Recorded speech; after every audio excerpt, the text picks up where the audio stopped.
ಕರ್ನಾಟಕ ರಾಜ್ಯದ ಏಕೈಕ ವಿಕಲಚೇತನರ ಚಾನೆಲ್ ವಿಕಲಚೇತನರ ವಾರ್ತೆ. ಪ್ರತಿದಿನ ತಪ್ಪದೇ ವೀಕ್ಷಿಸಿ, ಲೈಕ್ ಮಾಡಿ.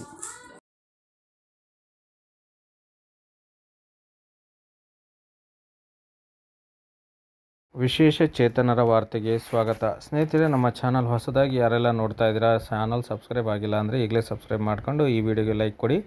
ಪ್ರತಿದಿನ ನಮ್ಮ ಚಾನಲ್ ತಪ್ಪದೇ ವೀಕ್ಷಿಸಿ. ಸರ್ಕಾರಿ ಬಸ್ಸುಗಳಲ್ಲಿ ಮಹಿಳೆಯರಿಗೆ ಉಚಿತ ಪ್ರಯಾಣಕ್ಕಾಗಿ ಶಕ್ತಿ ಯೋಜನೆ ಜಾರಿಗೊಳಿಸಲಾಗಿದೆ.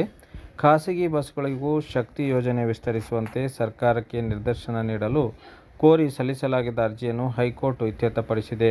ಅರ್ಜಿದಾರರು ಮನವಿಯನ್ನು ಕಾನೂನು ಪ್ರಕಾರ 2 ತಿಂಗಳಲ್ಲಿ ಪರಿಗಣಿಸುವಂತೆ ಸರ್ಕಾರಕ್ಕೆ ಹೈಕೋರ್ಟ್ ಸೂಚನೆ ನೀಡಿದೆ.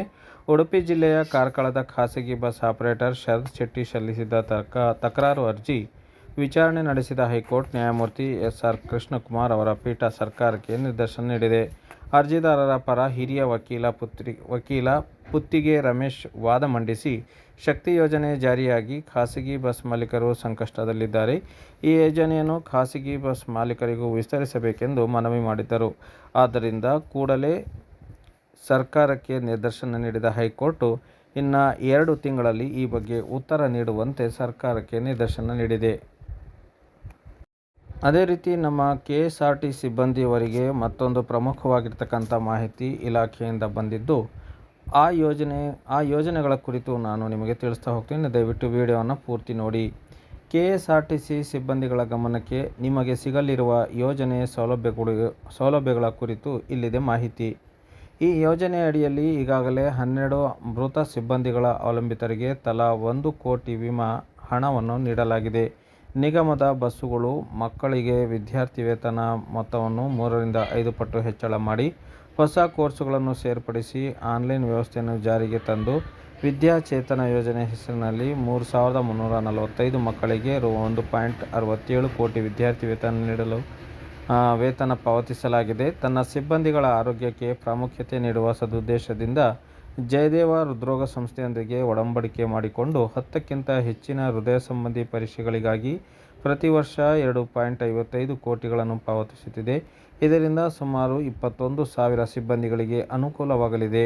ಕಾರ್ಮಿಕರ ಕುಟುಂಬ ಕಲ್ಯಾಣ ಯೋಜನೆಯಡಿಯಲ್ಲಿ ಪರಿಹಾರ ಮೊತ್ತವನ್ನು 3 ಲಕ್ಷಗಳಿಂದ ರೂ. 10 ಲಕ್ಷಗಳಿಗೆ ಹೆಚ್ಚಳ ಮಾಡಲಾಗಿದೆ.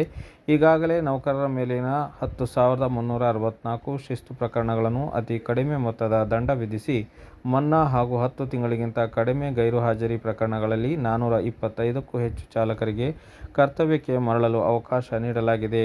ಕೇಂದ್ರ ಕಚೇರಿಯ ಮಟ್ಟದಲ್ಲಿ ವ್ಯವಸ್ಥಾಪಕ ನಿರ್ದೇಶಕರು ಸಿ.ಜ. ರವರು ಸಿಬ್ಬಂದಿಗಳ ಕುಂದುಕೊರತೆಗಳನ್ನು ಆಲಿಸಿ ಪರಿಹಾರವನ್ನು ಒದಗಿಸುತ್ತಿದ್ದಾರೆ.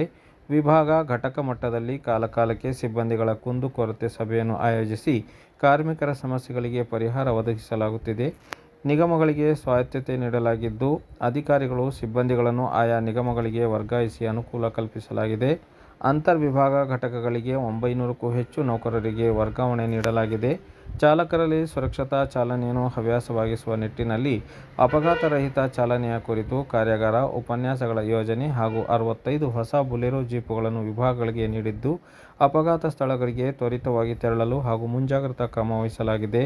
ನಿಗಮದ ಅರ್ಹ ನೌಕರರಿಗೆ ಹೈಯರ್ ಪೆನ್ಷನ್ ಸೌಲಭ್ಯವನ್ನು ಒದಗಿಸುತ್ತಿದ್ದು, ಅಂದಾಜು 1,650 ಕೋಟಿ ರುಗಳನ್ನು ಪಾವತಿಸಲಾಗುತ್ತಿದೆ ಎಂದು ಇಲಾಖಾ ಪ್ರಕಟಣೆ ತಿಳಿಸಿದೆ.